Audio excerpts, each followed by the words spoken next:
Hola, bienvenidos y bienvenidas a Zorro Filosófico y en esta ocasión pues traigo una presentación sobre una charla que di en una universidad hace algunos años y pues bueno, ahí la verdad es que no me pagaron por esa charla, pero por lo menos yo esperaba mi constancia de participación y nunca me la dieron, ¿no? Entonces, pues más allá de seguir peleándome con la burocracia, pues lo que decidí es utilizar esta presentación para hacer un video, ¿no? No me gusta que mi trabajo se quede ahí como al aire, entonces por lo menos que esta presentación, ya que no me dieron mi constancia, por lo menos que esta presentación entonces sirva para pues un video del canal, ¿no? En ese momento la charla que di se llamó Hegel en nuestros tiempos, dos puntos, ¿qué es la conciencia?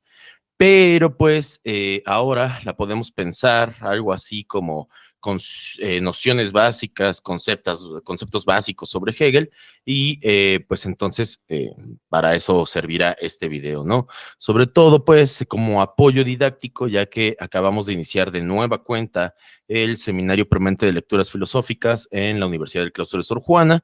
Esta es nuestra cuarta edición, en diciembre cumplimos 2 años desde que empezamos el seminario y pues hay nuevos compañeros, hay nuevas compañeras que pues están apenas introduciéndose a la lectura de Hegel y creo que este video entonces les puede ayudar, ¿no? No solo a ellos, sino también pues a cualquiera que se acerque aquí al canal. Y eso, pues no es una presentación donde yo pueda explayarme sobre ciertas categorías, sobre ciertos conceptos de la filosofía hegeliana, pero es una buena primera aproximación sobre algunas consideraciones generales del pensamiento de este filósofo, ¿sale? Entonces, bueno, sin más que decir, porque además iba a la mitad de la grabación y no sé por qué se interrumpió. Entonces, bueno, vamos a intentar que grabemos otra vez y entonces voy a ir al documento y voy a poner pantalla completa para comenzar, ¿vale? Bien, bueno, pues Hegel, filósofo alemán, nació el 27 de agosto de 1770 en Stuttgart y murió el 14 de noviembre de 1831 en Berlín. Considerado por muchos como el autor del último gran sistema filosófico y uno de los filósofos más importantes de toda la historia de la filosofía occidental. Bien, Hegel entonces analizaremos nociones generales sobre lo que se denomina el sistema hegeliano, pero existen otros textos además de los que constituyen el sistema, como les digo, ¿no? Hegel estudia el seminario en Tubinga, donde la teología influirá enormemente en el posterior desarrollo de sus ideas. Y en esta época tenemos textos importantes como Vida de Jesús, ¿no? Entonces, antes de las 4 obras que conforman el sistema, pues Hegel ya había escrito obras como esta Vida de Jesús que mencionamos ahora, ¿no? Usualmente se suele clasificar el sistema hegeliano a partir de 4 obras, las cuales son la Fenomenología del Espíritu de 1807, la Ciencia de la Lógica de 1812, la Enciclopedia de las Ciencias Filosóficas del 17 y la Filosofía del Derecho de 1821. Así como dijimos que hay obras anteriores al sistema, también hay otras lecciones, como las lecciones de estética, las lecciones sobre la filosofía de la historia universal y las lecciones sobre historia de la filosofía. Entonces, entre muchos otros textos, ¿no? Entonces, que quede claro que pensamos en el sistema a partir de las 4 obras que mencionamos, pero Hegel escribe textos antes y después de estas 4 obras, ¿vale? La primera de ellas, como ya había dicho, de 1807, es la fenomenología del espíritu y el cual será el primer peldaño, ahí pongo, del edificio hegeliano, ¿no? Esta obra lleva por título completo La ciencia de la experiencia de la conciencia. Y cada uno de estos términos pues tiene su equivalente en el alemán original, ¿no? Ciencia como Wissenschaft, experiencia como Entwicklung y conciencia como Bewusstsein, ¿sale? En consecuencia, la fenomenología del espíritu tiene por objeto de estudio a la conciencia y a sus diversas configuraciones y productos, ¿no?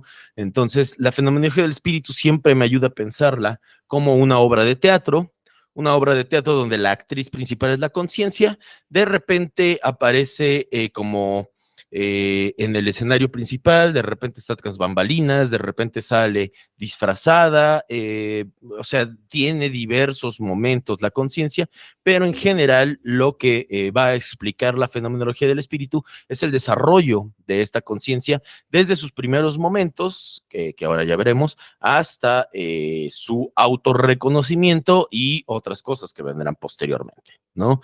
El propio Hegel dice entonces en el prólogo de esta obra, y cito: contribuir a que la filosofía se aproxime a la forma de ciencia, a la meta en que pueda dejar de llamarse amor por el saber para llegar a ser saber real. He aquí lo que yo me propongo, ¿no? O sea, ese es el objetivo de la fenomenología. Entonces, ya saben, etimológicamente hablando, filosofía se traduce como amor por el conocimiento, amor por la sabiduría. Y aquí vean qué interesante, porque lo primero que quiere hacer Hegel de cara al proyecto de la fenomenología, es decir, no, ya no hablemos de una filosofía como amor al conocimiento o amor a la sabiduría, sino que la filosofía debe de ser conocimiento de facto, ¿no? Por lo tanto, la filosofía para Hegel debe constituirse como una ciencia. Y esto es bien importante. Cuando ustedes escuchen en Hegel la palabra ciencia, es decir, Wissenschaft en alemán, lo que él a eso está refiriendo él no es a la física o a la química o a la biología, como entendemos hoy en día.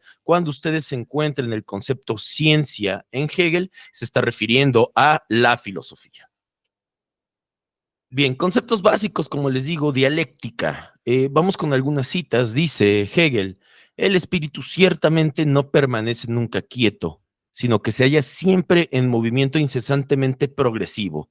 La realidad de este todo simple consiste en que aquellas configuraciones convertidas en momentos aquí se fue, vuelven a desarrollarse y se dan una nueva configuración, pero ya en su nuevo elemento y con el sentido que de este modo adquieren, ¿no? Bueno, entonces aquí vemos de nueva cuenta el objetivo de Hegel. La fenomenología comienza con una crítica a la biología, ¿no? Más que a la biología, específicamente a la anatomía, ¿no? Porque la anatomía considera, por ejemplo, que el estudio de la rana disecada es estudiar la rana. Pero ahí lo que nos pregunta Hegel es: ¿qué es la cosa sin su movimiento? Pues nada. O sea, la rana sin su movimiento justamente ya no es la rana. Aunque podamos verla ahí en la mesa de disección y podamos pensar que estamos estudiando a la rana, pues esta es una crítica que Hegel lanza entonces hacia aquellas disciplinas que piensan que estudian a la cosa sin considerar el devenir propio de la cosa y el devenir propio que implica la relación de la cosa con otras cosas, ¿no? Entonces, lo importante, dice Hegel, del estudio de la cosa, del estudio de la realidad, del estudio del mundo, lo importante es considerar el movimiento, el devenir del estudio de estas cosas, ¿no? Vean, por ahí en el mismo prólogo dice: lo verdadero es el todo, pero el todo es solamente la esencia que se completa mediante su desarrollo, ¿no? Ahí también va a criticar a buena parte de la tradición filosófica anterior a él, porque les va a decir que en el prólogo también dice algo así como: la filosofía ha pensado que la verdad es la proposición, pero la verdad es el desarrollo, ¿no? O sea, insiste una y otra vez Hegel en que no es que la verdad sea simplemente llegar y decir cogito ergo sum, como pensaba Descartes, ¿no? La verdad no es la proposición sobre la cosa, la verdad es la cosa misma y el desarrollo de la cosa, ¿no? Es entonces importante siempre pensar en el sistema hegeliano como, o a partir, mejor dicho, de conceptos como devenir, o pues de manera dialéctica, ¿no? Que la dialéctica nos va a implicar precisamente una forma de pensamiento que intenta escapar a lo que Hegel llama la unilateralidad. Es decir, analizar las cosas no solo de un lado o del otro, sino considerarlas siempre en términos de movimiento, en términos de devenir, ¿no? Por eso no se trata de no se trata, perdón, de estudiar al ser o a la nada, se trata de estudiar la relación entre el ser y la nada. Por eso va a aparecer lo afirmativo, lo negativo, la esencia, la apariencia, lo abstracto, lo concreto, lo universal, lo particular. Todos estos son elementos que se tienen que pensar el uno con el otro. Y por eso entonces la exigencia para podernos adentrar no solo en la fenomenología del espíritu, sino en otras obras de Hegel, pues la exigencia es siempre atender a la dialéctica, es decir, nunca pensar las cosas solo de un lado o del otro, sino siempre pensarlas en su desarrollo, ¿sale? Para esto entonces hay una palabra en alemán que es Aufheben. Son las 11:30 de la noche, ya tengo un poco de sueño, pero si no lo grabo ahora, este video no lo grabo después porque ya empezó el semestre y empezó con un montón de carga de trabajo, ¿no? Entonces me voy a fumar un cigarro para ver si con eso un poquito despierto y le seguimos dando, ¿sale? Aufheben, entonces, una palabra en alemán que suele traducirse, puede traducirse como sublimación, elevación, eh, pero la mejor forma en que podemos traducir Aufheben es como superación. Y ahora vamos a ver en qué sentido podemos pensar el Aufheben como superación ya traducido al castellano, ¿no?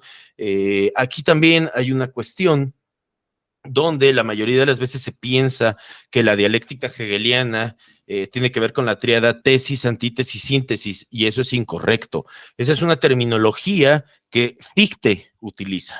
Lo que pasa es que cuando los alumnos de Hegel leyeron sobre la dialéctica, pues pensaron que más o menos podían hacerlo exactamente como lo hacía Fichte, ¿no? Vean que el término dialéctica entonces no es propio de Hegel. Fichte ya lo utilizaba, pero la tríada de conceptos en Fichte es justamente tesis, antítesis, síntesis. Hegel nunca utiliza estos conceptos. Hegel de lo que nos va a hablar es de afirmación y negación, ¿sale? Entonces, vamos con esta cita primero. Dice, este movimiento dialéctico que la conciencia lleva a cabo en sí misma, tanto en su saber como en su objeto, en cuanto brota ante ella el nuevo objeto verdadero, es propiamente lo que se le llamará experiencia. Entonces, recuerden que estamos con la ciencia de la experiencia de la conciencia. Ya vimos, cuando Hegel habla de ciencia, se está refiriendo a la filosofía. El desarrollo en Entwicklung, ya vimos también más o menos de qué trata esto, de considerar a la cosa, el estudio de la cosa en su devenir, en su desarrollo, y vean que la experiencia también tiene que ver entonces con esta cuestión dialéctica, ¿no? Donde lo que tenemos es otra vez, piénsenlo siempre en términos dialécticos. Todo lo que se afirma contiene en sí mismo una afirmación, una negación, perdón, ¿sale? Por ejemplo, si yo digo, esta pared es blanca, al mismo tiempo estoy diciendo esta pared no es roja, esta pared no es azul, esta pared no es gris, etcétera, etcétera, ¿sale? Entonces, lo que Hegel nos exige para poder comprender de manera dialéctica el sistema es siempre pensar, siempre escapar a la unilateralidad, como les había comentado. En este sentido, entonces, todas las cosas tienen una afirmación, pero dentro de ellas mismas existe la negación, como con el ejemplo de la pared que acabo de decir, ¿no? Entonces lo que vamos a encontrar es que las cosas se afirman, pero al mismo tiempo también se niegan. Y a su vez, como se podrán ir imaginando, la negación también será eventualmente negada, ¿no? Con eso entonces tenemos una negación de la negación que se constituye a sí misma como una nueva afirmación. Vean que pensar Hegel en términos de tesis, antítesis, síntesis, es decir, con la terminología de Fichte, pues no nos aleja de los objetivos filosóficos que Hegel quiere y está persiguiendo, ¿no? Entonces, no pensar tesis, antítesis, síntesis, sino siempre pensar afirmación, negación, negación de la negación. La negación de la negación, entonces, termina por constituirse como una nueva afirmación. Claro, ¿en qué es Aufheben? ¿Qué es superar en Hegel? Lo importante es dar cuenta de que esta afirmación es distinta de esta primera afirmación. ¿Por qué? Porque esta nueva afirmación contiene los elementos anteriormente superados en la negación y en las afirmaciones, las negaciones y las afirmaciones previas. Entonces, por eso esta afirmación ya es distinta de esta otra. ¿Por qué? Porque todo lo anteriormente superado, ahí está el Aufheben, todo lo que anteriormente se superó está contenido en esta nueva afirmación. Como podrán imaginarse, a esta nueva afirmación le corresponde una negación. Esta negación será negada posteriormente y llegaremos a una nueva negación de la negación, que se constituye como una nueva afirmación, la cual, otra vez, tiene contenidos todos los elementos anteriormente negados y afirmados. Y este es el movimiento dialéctico. Este es el método propio de no solo de la lectura de los textos de Hegel, sino él va a decir de la realidad. La contradicción es la condición de posibilidad del movimiento de lo real, ¿sale? Entonces, toda la realidad, por eso también Hegel va a decir, no le temamos a la contradicción, porque la contradicción es lo que motoriza, lo que posibilita el devenir de la totalidad de lo real, ¿no? Esta dialéctica, entonces, como verán, se va formando de esta manera y va avanzando siempre en términos de, pues, de lo abierto, ¿no? Esta va a ser la metodología, les digo, propia, no solo de la filosofía de Hegel, sino él va a decir de la realidad. La realidad funciona de esta manera, ¿vale? Y por eso les digo, Hegel intenta escapar de la unilateralidad. El punto es, no le temamos al error, dice Hegel, porque la verdad se construye también con base en el error, ¿no? Entonces, es un pensamiento muy interesante y que está revisando la plana a toda la historia de la filosofía que le antecedió a la fenomenología y al sistema como tal. Mm. Otra aclaración que podríamos decir, no está de más, pero cuando hablamos de la fenomenología del espíritu en Hegel, no nos referimos a la fenomenología husserliana, ¿no? Husserl posteriormente desarrollará lo que él denomina la fenomenología filosófica o la filosofía fenomenológica, que es distinta a esa fenomenología a la que estamos presentando en Hegel. Entonces, no se confundan, estamos hablando de dos conceptos distintos de fenomenología cuando nos referimos a Hegel y cuando nos referimos a Edmund Husserl. Bien, la primera parte, considerando entonces ya el Aufheben, la primera parte de la fenomenología tiene que ver con la conciencia, ¿no? Ahí les pongo también dos términos, an sich y für sich, que traducimos como el en sí y el para sí, y que pues también es una dupla de nociones que tenemos que conocer y con las que tenemos que estar trabajando a lo largo de todo el texto, ¿no? Bien, en la conciencia entonces vamos a encontrar distintos momentos. El primero de ellos, o sea, donde la conciencia inicia su recorrido, es en la certeza sensible. ¿Qué encuentra la conciencia en la certeza sensible? Lo que encuentra es el esto y el aquello, ¿no? Dice Hegel, lo único que se enuncia de lo que sabe la conciencia es esto que es, pero ni siquiera ella todavía, falta avanzar para poder entonces llegar al momento de la autoconciencia. Aquí lo único que la conciencia identifica es el esto, el aquello, el aquí, el ahora, ¿no? Pero vean, hoy apenas platicábamos en el seminario, ¿cuál es el problema de esto? ¿Cuál es el problema de si nos quedáramos solo en la certeza sensible? Pues que esto no nos ayuda para seguir avanzando, porque Rodrigo tiene un aquí, pero ustedes que me están viendo ahora tienen otro aquí. Entonces vean cómo la conciencia no se puede contentar con simplemente decir esto está aquí, porque aún eso es muy relativo. En tanto que ya les digo, yo tengo un aquí, ustedes tienen otro aquí, entonces la conciencia en la pura certeza sensible no puede contentarse con quedarse en ese momento, ¿no? Después, por lo tanto, vendrá el momento de la percepción.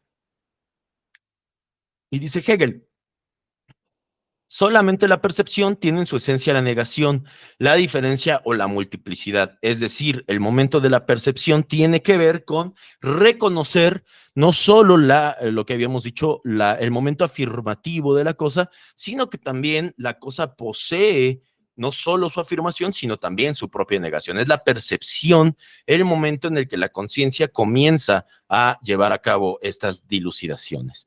Después vendrá la fuerza y el entendimiento. Y otra vez vamos a leer a Hegel. Dice, el entendimiento ha superado así evidentemente su propia no verdad y la no verdad del objeto.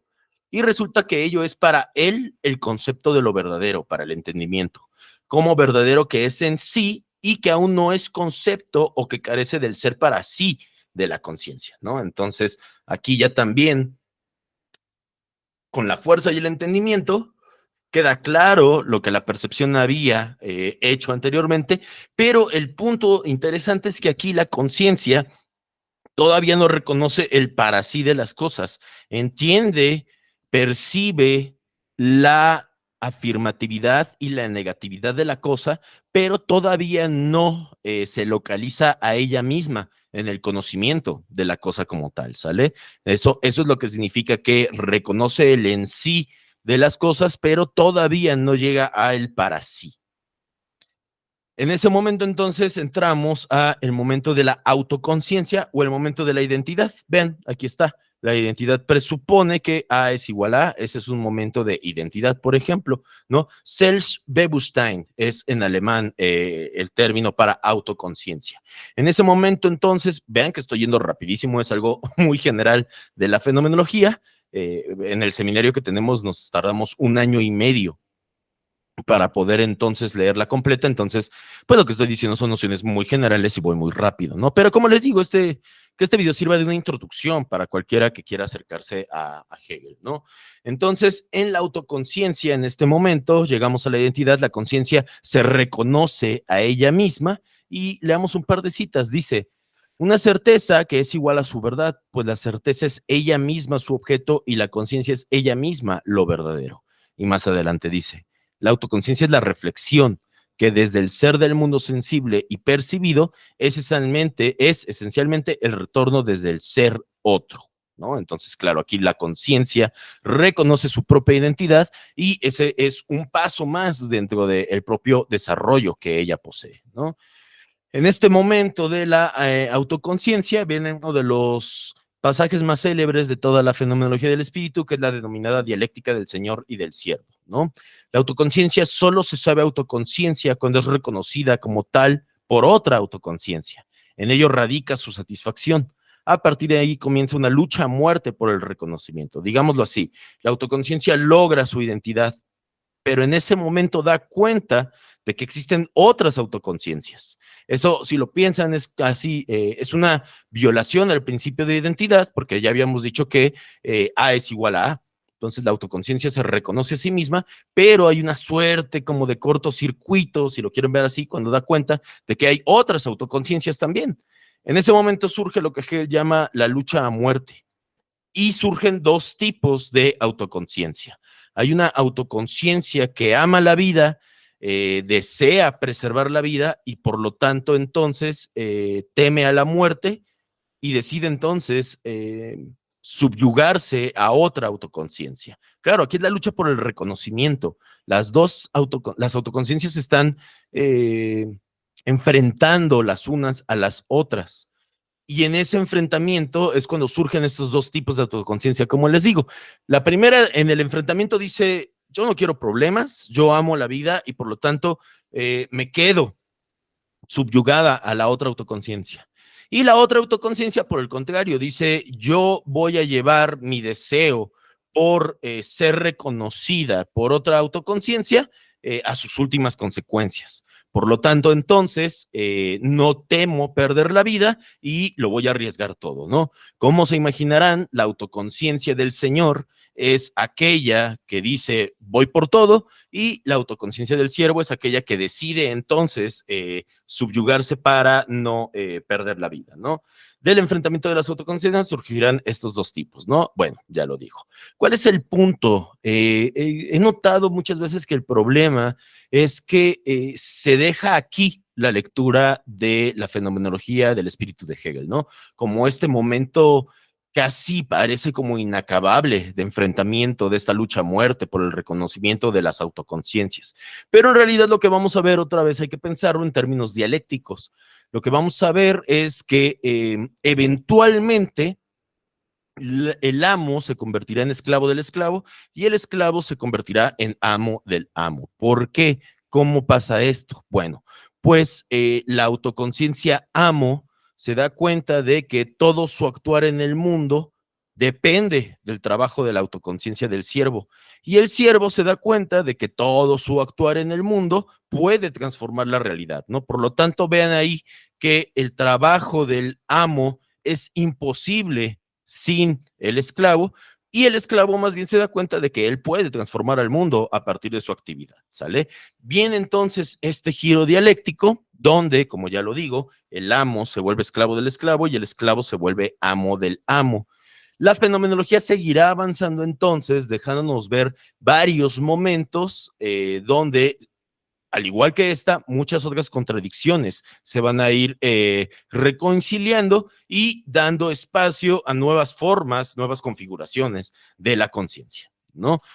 Y bueno, esto ya es ahora lo que estoy diciendo. Dice Hegel, la autoconciencia solo alcanza su satisfacción en otra autoconciencia. Aquí está presente ya para nosotros el concepto de espíritu, perfecta libertad e independencia de su contraposición, es decir, de distintas conciencias de sí que son para sí. Es la unidad de las mismas. Y esta es una frase muy conocida y muy trabajada a la hora de leer la fenomenología del espíritu. Dice Hegel, el yo es el nosotros y el nosotros el yo. Es decir, la dialéctica del Señor y del siervo tiene que seguir avanzando, no puede quedarse la conciencia en esta lucha a muerte de manera perpetua. Lo que vamos a encontrar después de la dialéctica del Señor y del siervo es el momento de la reconciliación, donde ambas autoconciencias se dan cuenta de que no pueden ser la una sin la otra. ¿Por qué? Por la cuestión del reconocimiento. Requiero, la conciencia requiere a otra conciencia para que ella la pueda reconocer, ¿no? Por lo tanto, la dialéctica del Señor y del siervo tiene que dar paso a una nueva reconciliación. Y esta reconciliación la vamos a ir encontrando en lo que Hegel irá denominando como Sittlichkeit, que es un término que podemos traducir como la eticidad, ¿no? ¿Cuál es el momento cúspide del reconocimiento para Hegel? El Estado. El Estado porque la ley y el Estado suponen el reconocimiento de las otras autoconciencias. Lo que entonces, esto es de las partes más chidas que hay en Hegel, porque lo que nos está diciendo es que en realidad no es que la otredad sea un obstáculo para mi libertad, sino que la otredad es la condición de posibilidad de mi propia libertad. Es decir, solo se puede ser libre cuando reconozco a los otros y cuando los otros me reconocen también a mí, ¿no? ¿Dónde podemos ver concretado ese reconocimiento? En el Estado. Por eso la ley y el Estado son tan importantes para Hegel, porque es en el Estado donde esa eticidad, ese reconocimiento tiene lugar, ¿no? Dice Hegel, el Estado es la realidad de la idea ética, es el espíritu ético en cuanto a voluntad patente, clara por sí misma, sustancial, que se piensa y se conoce y que cumple lo que él sabe y cómo lo sabe. En lo ético, el Estado tiene su existencia inmediata y en la conciencia de sí del individuo, en su conocer y en su actividad, tiene su existencia mediata. Y esta conciencia de sí, por medio de los sentimientos, tiene su libertad sustancial en él, como su esencia, fin y producto de su actividad, ¿no? Entonces, para Hegel, el Estado es un momento fundamental para la conciencia, porque, como decimos, es en el estado donde se reconcilian los contrarios, se reconcilian los opuestos y abandonamos entonces la lucha a muerte que habíamos visto con anterioridad, ¿no? Bien, en la filosofía del derecho, por supuesto que en la fenomenología del espíritu va a abordar toda la cuestión de la Sittlichkeit, de la eticidad, pero en la filosofía del derecho, pues es otro de los textos de los que les ve al principio, donde Hegel, pues por supuesto que va a trabajar la idea del Estado, ¿no? Vamos a leer cómo define Hegel el Estado y cómo habla de la libertad, precisamente. Esta es la realidad en la cual el individuo tiene y goza su libertad, pero por cuanto sabe, cree y quiere lo universal, ¿no? Vean, lo interesante es, la conciencia tampoco se contenta con la pura subjetividad o con la pura individualidad. Tiene que venir los momentos de reconciliación entre lo particular y lo universal. La conciencia está en ambas cosas. La conciencia no es solo particular ni solo universal. La conciencia tiene que darse en lo particular y en lo universal, ¿no? Por eso entonces no es que viva ensimismada y que viva de manera egoísta atendiendo a su propio deseo, sino que requiere reconocer el deseo del otro y tanto la conciencia como sus otredades, pues requieren entonces también de la universalización de eso, ¿no? ¿Dónde vamos a ver la universalización de la conciencia, que también incluye lo subjetivo, que también incluye lo particular? en el Estado justamente. El Estado es, por tanto, el centro de los restantes aspectos concretos: derecho, arte, costumbres, comodidades de la vida. En el Estado la libertad se hace objetiva y se realiza positivamente. Solo en el Estado tiene el hombre existencia racional. Toda educación se endereza a que el individuo no siga siendo algo subjetivo, sino que se haga objetivo también en el Estado, ¿no? Entonces vean otra vez las duplas dialécticas de abstracto, concreto, particular, universal, subjetivo, objetivo. Lo importante es que entendamos que está jugándose la conciencia siempre en ambas caras de la moneda, por decirlo así. ¿Vale? Entonces vean la importancia de Hegel para pensar el Estado y la ley. La ley, si la piensan en estos términos, tiene que ver con el reconocimiento de que no vivo de manera aislada ni estrictamente o exclusivamente particular, sino que se me juega la cuestión del reconocimiento todo el tiempo, ¿no? Entonces, requiero reconocer, ¿para qué? Para ser reconocido también. Bueno, y pues con esto entonces termino esta presentación. Como ven, es más un exhorto a pensar algunas cosas de la filosofía hegeliana, y pues lo que siempre me pareció muy interesante es eso, como a pesar de críticas que son comunes, donde se piensa a Hegel como un intelectual eurocéntrico, xenófobo, incluso he escuchado críticas de antisemitismo, pues eso, eurocentrismo. Pues en realidad para Hegel la idea es que todas las sociedades, para poder ser realmente libres, es necesario que se reconozcan las unas a los otros también, ¿no? No solo formamos el Estado como el momento de reconocimiento de las autoconciencias, sino que también cada Estado debería poder tener la capacidad de reconocer a otros estados, ¿no? Entonces, pues a mí me parece nada más lejos que estas críticas de eurocentrismo o de xenofobia, etcétera, porque en realidad Hegel, esto estará más bien en las lecciones sobre la filosofía de la historia universal, les recomiendo mucho leerlas, pero ahí está muy claro, ¿no? Pero el hecho de que ya esté claro no significa que no se explique en otros momentos del sistema, como en la fenomenología o en la filosofía del derecho, ¿no? Lo importante entonces es el reconocimiento de la libertad. El espíritu solo puede realizarse en la plena libertad, ¿no? Por eso es necesario que reconozcamos la otredad y pues, como decía Hegel, y que de hecho es el título de un texto de Ramón Valls Plana, un filósofo español, que el título de su texto es Del yo al nosotros, ¿no? El punto de la conciencia en términos dialécticos, de avance y de reconciliación, el punto es entender que el yo siempre fue un nosotros, ¿no? Muy bien, pues estas son las lecciones muy breves que, bueno, no las lecciones, más bien, la presentación muy breve que por ahí tenía y que, como les digo, pues creo que le puede servir a alguna persona que esté intentando o pensando entrar a la filosofía de Hegel, ¿no? Entonces, bueno, por el momento todo hasta aquí. Estamos en el seminario permanente de lecturas filosóficas en el claustro de Sor Juana, como les he dicho, estamos ahí para el análisis de los textos de Hegel y de muchos otros autores, de muchos otros filósofos, y bueno, ya voy a acabar la presentación, me quería poner ahí, pero pues ya, en realidad he dicho todo lo que tenía que decir por el momento, y pues siendo las 12 de la noche yo me despido. Espero que este video les haya servido.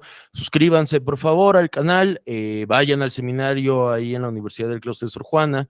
Nos estamos viendo los lunes de 3 a 5 de la tarde. Pueden aquí comentar el video con dudas, con comentarios, con reflexiones, con discusiones que tengan, y pues eso sería todo por el video de ahora. Cuídense mucho, que estén muy bien y saludos.